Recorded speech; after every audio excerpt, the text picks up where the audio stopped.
Hello everybody.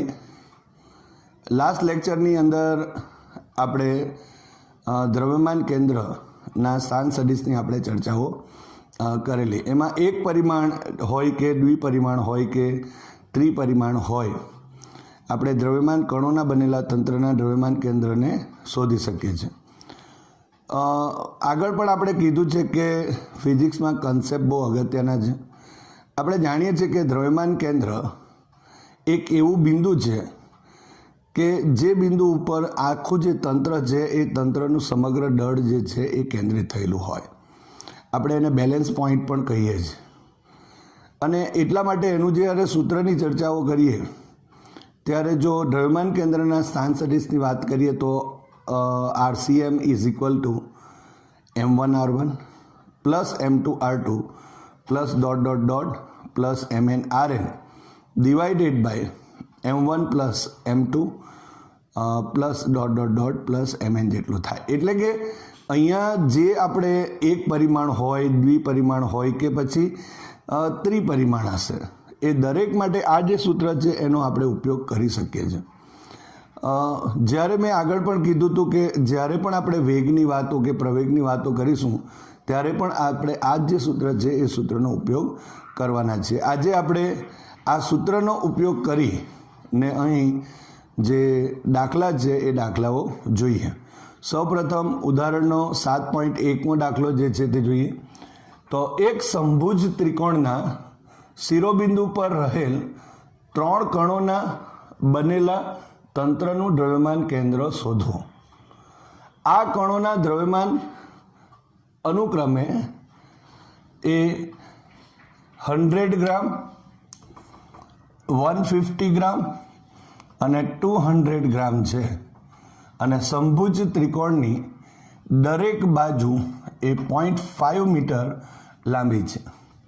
અહીં તમે જે સૌપ્રથમ આપણે જોઈએ તો અહીં સમભુજ ત્રિકોણ આપેલ છે। એટલે જો આપણે આનો ઉકેલ લેવો હોય તો આપણે એક આકૃતિ દોરીએ એક સમભુજ ત્રિકોણની, અને એના આપણને બે વસ્તુની જરૂર પડશે, એક તો દળ અને બીજું જે છે એ એના યામ હશે। તો અહીં આપણે જો જોઈએ તો દળ તો આપેલા છે અને એના જે સ્થાન સદિશ છે એની ચર્ચા કરીએ। તો ધારો કે અહીં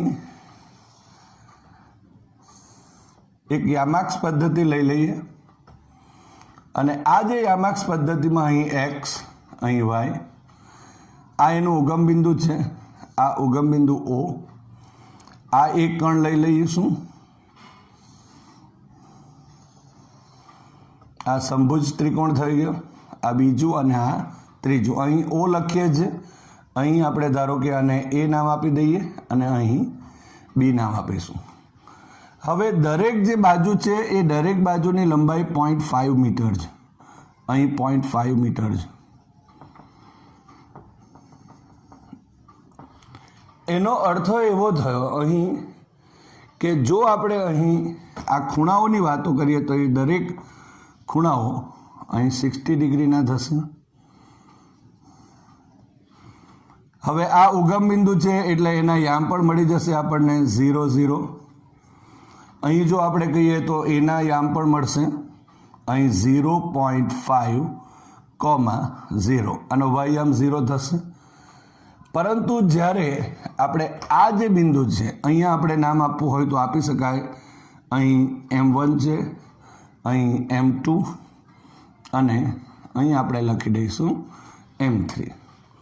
તો આ રીતે M1, M2 અને M3 ત્રણ જે આપણા પાસે કણો આપેલા છે એ કણોના યામમાં અહીં ઉગમ બિંદુ પાસે 0, 0 થશે, એ બિંદુ પાસે 0.5, 0 થશે। પણ અહીં આ સમતલનું બિંદુ છે। આપણે જાણીએ છીએ કે જો જ્યારે આપણે સમતલની વાતો કરતા હોય આ રીતે, તમે ત્રીજા અને ચોથા ચેપ્ટરમાં આ વાતો થયેલી છે કે ધારો કે કોઈ એક સદિશ આમ હશે, આ એ સદિશ છે, ધારો કે અહીં ખૂણો જો ધારો કે θ હોય તો આ સદિશના બે ઘટકો હશે। એક ઘટક જે આપણે જાણીએ છીએ કે આ જો બિંદુ આપણે અહીં P લઈ લઈએ તો એના બે યામ થાય. એક અહીં જો આપણે લંબ દોરી દઈએ તો આ એક યામ થશે, આને આપણે AX કહીએ છીએ, અને આ જે યામ છે એને આપણે AY કહેતા હતા. પરંતુ થીટાના સંદર્ભમાં જ્યારે વાતો કરીએ તો અહીં આનું મૂલ્ય, આ જો સદિશ A છે એનું મૂલ્ય જો A લઈએ તો અહીં AX ઇઝ ઇક્વલ ટુ આપણે A cos થીટા લખતા હતા, અને અહીં AY is equal two A sin theta લખીએ છીએ. તો એ જ રીતે અહીં જો આ બિંદુની વાતો કરીએ જ્યાં આપણા પાસે જે લંબાઈ જે છે આ એ 0.5 મીટર જેટલી આપેલી છે, એનો મતલબ કે x ઘટક છે તે આ A cos થીટા જેવો હશે. એટલે અહીં જો મારે લખવું હોય તો શું લખી શકીશ, તો 0.5 અને cos થીટા, પણ થીટાની જગ્યાએ કેટલા આપેલ છે, અહીં 60 ડિગ્રી છે, અને કોમા 0.5 અને sin 60 થશે. તો એનો મતલબ આપણને અહીં દળ પણ ખબર છે, M1 M2 અને M3 ખબર છે, અને સાથે સાથે આપણને અહીં R1 R2 અને R3 પણ મળી ગયા. માટે હવે દ્રવ્યમાન કેન્દ્રનો જે સ્થાન સદિશ છે એનું જે સૂત્ર RCMનું સૂત્ર છે એનો ઉપયોગ કરી આપણે આ જે દાખલો છે તે મેળવીએ. તો સૌપ્રથમ આપણે લખીએ કે ધારો કે અહીં જે O બિંદુ છે એ O બિંદુ પાસે જે M1 દળ ધરાવતા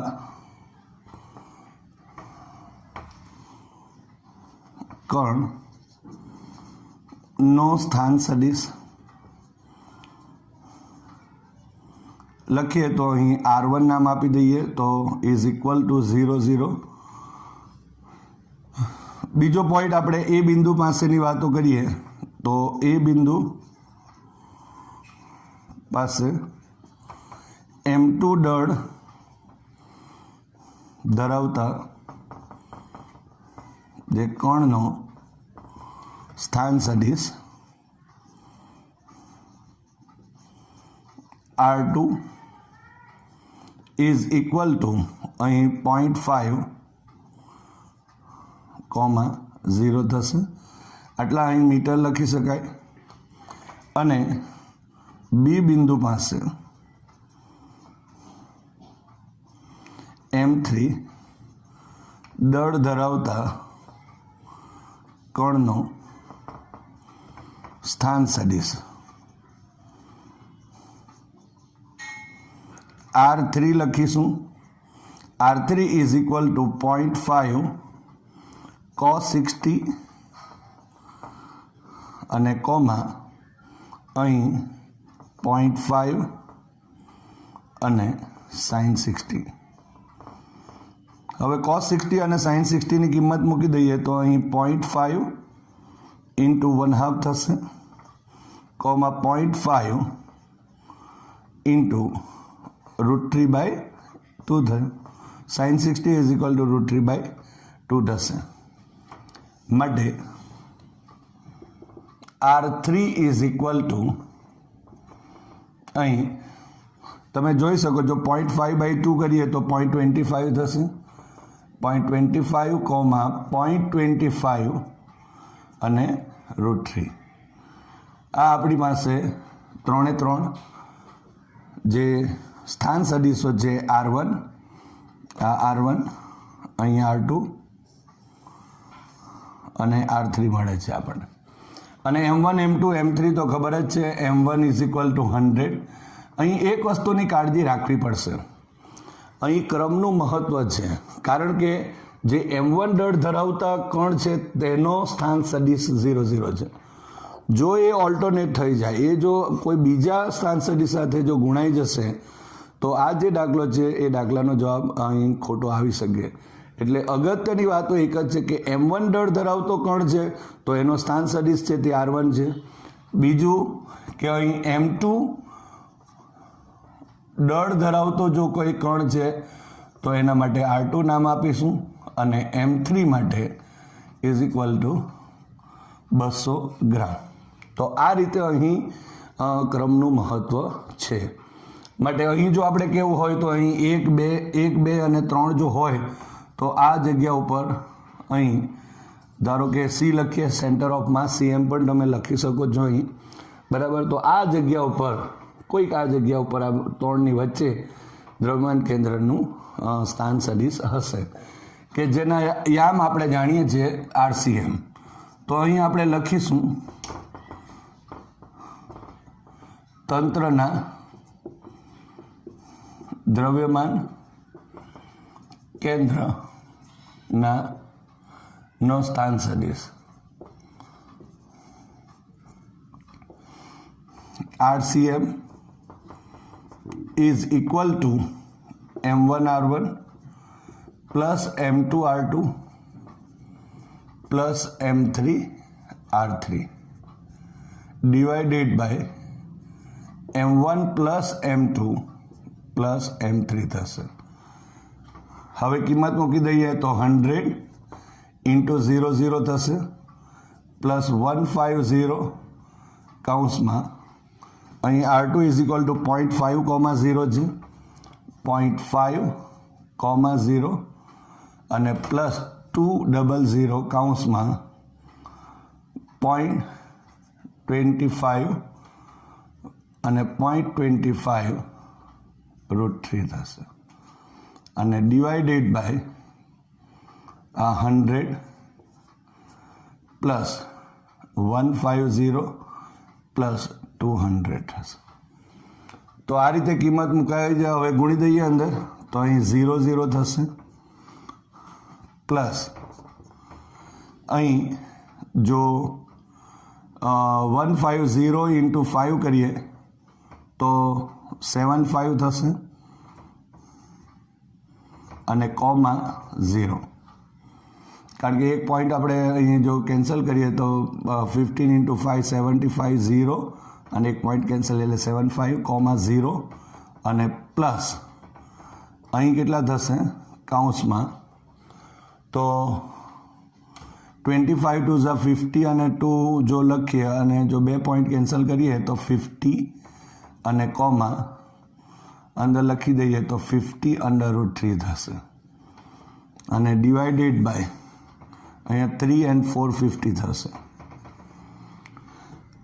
હવે x અને x યામનો સરવાળો કરી દઈએ તો અહીં 0 plus 75 plus 50, so 75 0 plus 75 plus 50 comma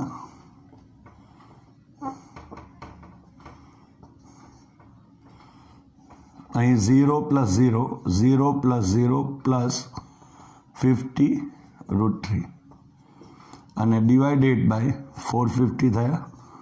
so is equal to અહીં 125 અને કોમા 50 √3 ડિવાઇડેડ બાય 450 થશે. So is equal to 125 by 450 comma 50 √3 divided by 450 થશે. તો આ રીતે જે અહીં આપણને મળે છે 125 ડિવાઇડેડ બાય 450 કોમા 50 √3 બાય 450. અહીં √3 એટલે 1732 આપણે લઈ શકાય. પહેલાં તો આપણે કેલ્ક્યુલેશન કરીએ. 125 ડિવાઇડેડ બાય 450, સો આપણને મળે છે પોઈન્ટ અહીં 2777. સો અહીં આપણે લખી દઈએ 0.28 અને કોમા અહીં 50. હવે 50 into 1.732 divided by 450. So answer is 0.19244 આવે છે. આપણે 0.19 લખીએ છીએ અહીં. સો RCM ઇઝ ઇક્વલ ટુ આટલા મીટર થશે.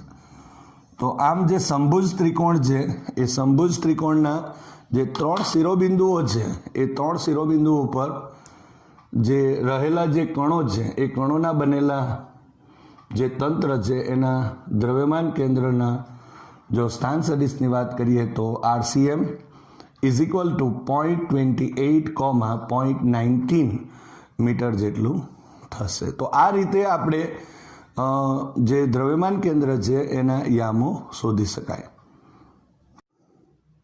હવે સ્વાધ્યાયના 7.2 દાખલાની ચર્ચા કરીએ. HCl અણુમાં બે પરમાણુઓના ન્યુક્લિયસો વચ્ચેનું અંતર લગભગ 1.27 એંગસ્ટ્રોમ, જ્યાં 1 angstrom is equal to 10⁻10 metre છે. ક્લોરીન પરમાણુ એ હાઇડ્રોજન પરમાણુથી લગભગ અહીં 35.5 ગણો દળદાર છે અને આ અણુનું લગભગ તમામ દળ એ તેના ન્યુક્લિયસમાં કેન્દ્રિત છે એમ આપેલ છે. તો આ અણુના CMનો મતલબ થશે સેન્ટર ઓફ માસનું આશરે સ્થાન શોધો. તો અહીં આપણને HClનો અણુ આપેલ છે. તો આકૃતિ જો આપણે દોરવી હોય તો આ રીતે આપણે દોરી શકાય. ધારો કે અહીં H અને Cl, આ H છે, અહીં Cl છે, એનાથી બનેલું ધારો કે આ જે છે એ HCl અણુ છે. હવે ધારો કે આ જે H પરમાણુ છે એ H પરમાણુથી અહીંનું અંતર જે છે તે ધારી લઈશું આપણે x. હવે આપણે જાણીએ છીએ કે H અને આની વચ્ચેનું અંતર Cl વચ્ચેનું અંતર એ 1.27 એંગસ્ટ્રોમ છે. અહીં 1.27 એંગસ્ટ્રોમ છે. માટે આ જે અંતર થશે એ અંતર અહીં 1.27 અને -x જેટલું થશે. આપણે અત્યારે વ્યવસ્થિત લખીશું, ધારી લઈશું. પરંતુ આ જે આકૃતિમાં આપણને જે આ બિંદુ દેખાય છે એ સેન્ટર ઓફ માસ છે. ધારો કે એને યામાક્ષોના ઉગમ બિંદુ પર લઈ લઈએ. આ ધારો કે y અક્ષ છે. આ રીતે આપણે અહીં આને x ધારી લઈએ. તો તમે જોઈ શકો છો અહીં કે જો ધારો કે આ ઉગમ બિંદુ છે એ જો અહીં આ દ્રવ્યમાન કેન્દ્ર પર હોય એટલે કે સેન્ટર ઓફ માસ પર હોય તો આ જે H છે એના યામની જો વાતો કરીએ, કારણ કે x અહીં ઉગમ બિંદુથી H છે એનું અંતર x જેટલું છે. માટે અહીં જો આપણે આના સ્થાન સદિશની વાતો કરીશું તો -x ઇન્ટુ i કેરેટ થશે. અને અહીં જો આપણે કહીશું તો અહીં 1.27 -x અને i કેરેટ થશે. આ પ્લસ સાઈડ છે, આ શું છે? Minus side. એટલે આપણે વ્યવસ્થિત ધારી લેવું પડશે. અને સૂત્ર તો આપણી પાસે છે. દ્રવ્યમાન કેન્દ્રનું જે સ્થાન સદિશ છે એનું સમીકરણ આપણને ખબર જ છે. RCM ઇઝ ઇક્વલ ટુ, હવે બે જે કણો છે, બે પરમાણુઓ છે, માટે M1R1 પ્લસ M2R2 અને ડિવાઇડેડ બાય આપણે M1 પ્લસ M2 લખી દઈએ. એટલે અહીં જે આપેલ જે તંત્ર છે એનું દ્રવ્યમાન કેન્દ્ર મળી જશે. તો આ રીતે આપણે અહીં દ્રવ્યમાન કેન્દ્ર શોધી શકાશે. તો ધારી લઈએ કે ધારો કે H પરમાણુ છે એ પરમાણુથી ઉગમ બિંદુ નું અંતર x છે. અહીં દળના સંદર્ભમાં પણ વાત કરી શકાય. ધારો કે અહીં H પરમાણુ છે તો H પરમાણુનું દળ જો ધારી લઈએ આપણે તો અહીં સ્મોલ m જેટલું છે. એને આપણે નામ આપીશું, ધારો કે અહીં M1 નામ આપી દઈએ, m લખી દઈશું. માટે Cl જે પરમાણુ છે એ Cl પરમાણુનું દળ અહીં M2 is equal two 35.5 m જેટલું થશે. જે અહીં આપણને 35.5 જેટલા ગણો આપેલ છે, એટલા માટે અહીં જો આ m હોય તો અહીં 35.5 m જેટલો થશે. હવે આ જે H પરમાણુ છે એનું આપણે જો સ્થાન સદિશની વાતો કરીએ તો અહીં ઉગમ બિંદુ ઉપર જો સેન્ટર ઓફ માસ હોય તો એના જે યામ થશે એ 0 0 થશે, અને અહીં જો આપણે કેવું હોય અથવા તો 0 થશે, અને આના યામ જે છે એ આપણે અહીં લખી શકાય, આપણે IJK સ્વરૂપમાં પણ લખી શકાય. અહીં એક પરિમાણ છે અને એટલા માટે આપણે જે R1ની જગ્યાએ આપણે અહીં -xi કેરેટ લઈશું અને R2ની જગ્યાએ અહીં 1.27 -xi કેરેટ લઈ શકાય. તો અહીં આપણે લખીએ કે તંત્રનું દ્રવ્યમાન કેન્દ્ર ઉગમ બિંદુ પર છે, તેથી અહીં RCM ઇઝ ઇક્વલ ટુ 0 થશે.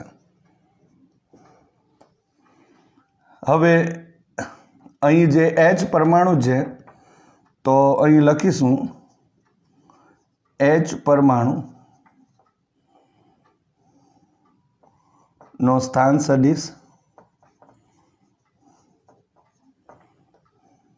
R1 is equal to -xi caret થશે, અને Cl પરમાણુનો સ્થાન સદિશ અહીં R2 is equal to 1.27 -x into i caret થશે.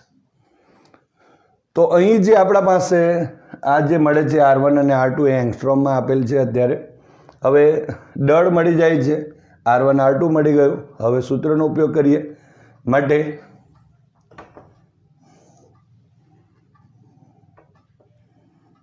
જે HCl અણુ છે એ અણુના દ્રવ્યમાન કેન્દ્રનો સ્થાન સદિશ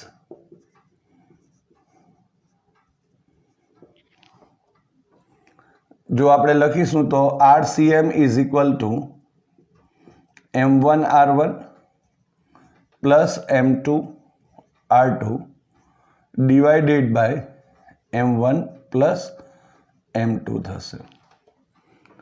હવે આપણે કિંમત મૂકી દઈએ. અહીં તમે જોઈ શકો છો દ્રવ્યમાન કેન્દ્ર છે એનો જે સ્થાન સદિશ છે એ તો RCM ઇઝ ઇક્વલ ટુ 0 અહીંયા લીધેલ છે, એટલે માટે 0 is equal two M1 is equal two M, M2 is equal two 35.5 અને R1 અને R2 આપણે અહીં લખેલ છે. માટે M કૌંસમાં -x ઇન્ટુ i કેરેટ થયું અને પ્લસ અહીં 35.5 m અને R2ની જગ્યાએ કેટલા આવશે તો 1.27 -x થશે અને i કેરેટ.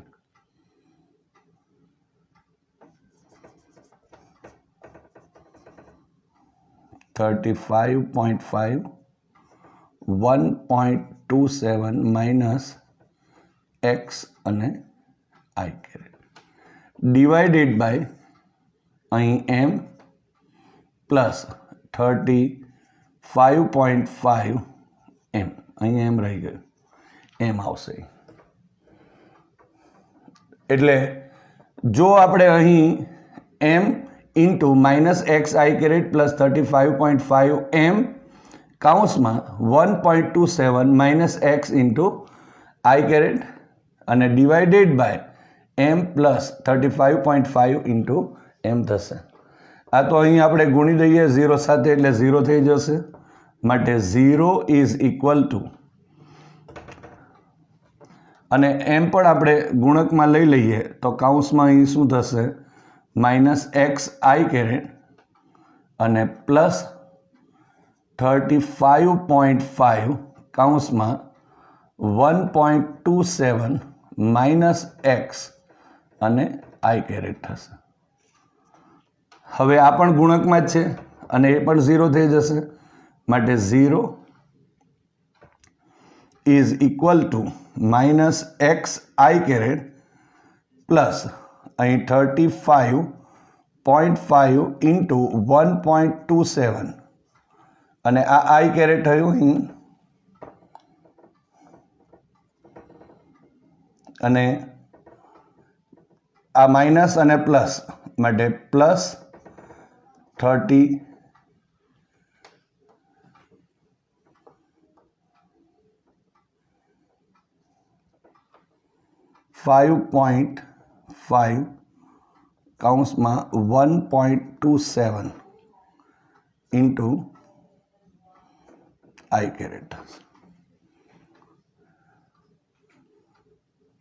સોરી આપણે બે વાર લખી દીધું અહીં 30 માઇનસ 35.5 એક્સ અને આઈ કેરેટ. ઓકે, તો આ ગુણકમાં લઈ લઈએ.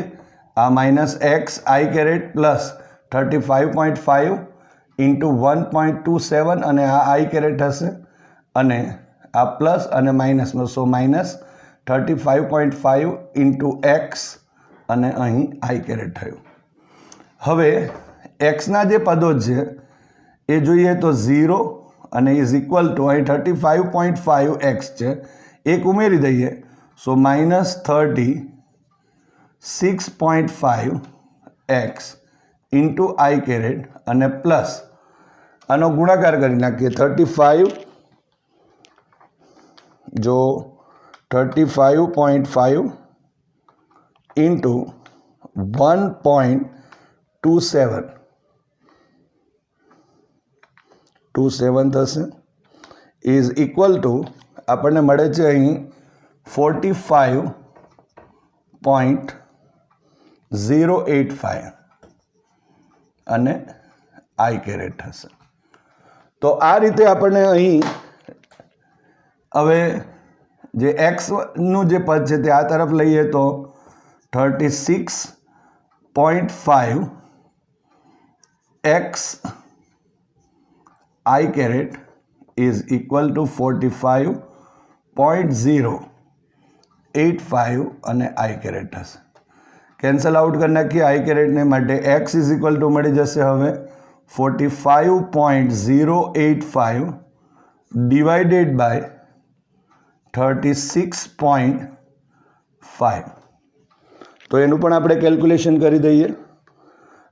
અહીં 45.085 તો છે, divided by 36.5, so is equal to અહીં માટે એક્સ ઇઝ ઇક્વલ ટુ 1.2352.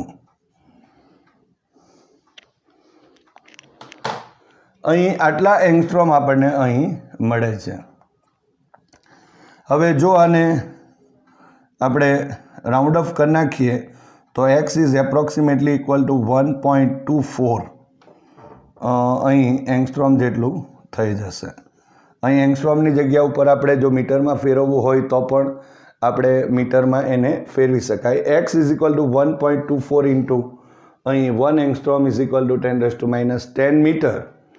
સો અહીં આપણે ગુણાકાર મેળવી શકીએ છીએ.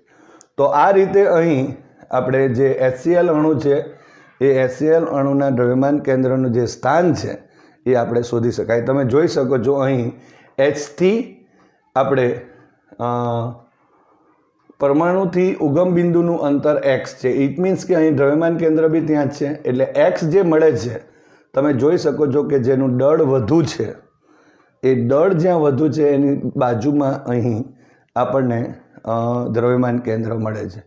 આમ તો દળ જો સરખા હોય તો આપણે જાણીએ કે મિડલ પોઈન્ટ એટલે કે મધ્યબિંદુ પર હોય, પરંતુ અહીં જો આપણે કહેવું હોય તો કહી શકાય કે S પરમાણુથી 1.24 એંગસ્ટ્રોમ અંતરે હોઈ શકે. પરીક્ષામાં એવું પણ કદાચ સ્પેશિયલાઇઝેશન આવે કે H પરમાણુથી કેટલા અંતરે, તો પછી આ આવશે.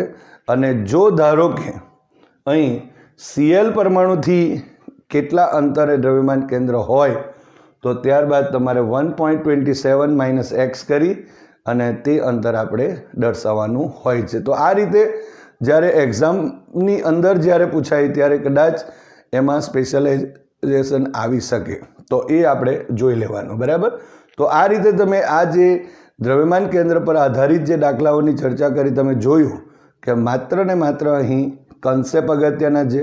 એમાં જો કણોના દળો જે છે તે ખબર હોય, એના સ્થાન સદિશ ખબર હશે, તો આપણે ઇઝીલી દ્રવ્યમાન કેન્દ્ર છે એ તંત્રનું શોધી શકાય છે.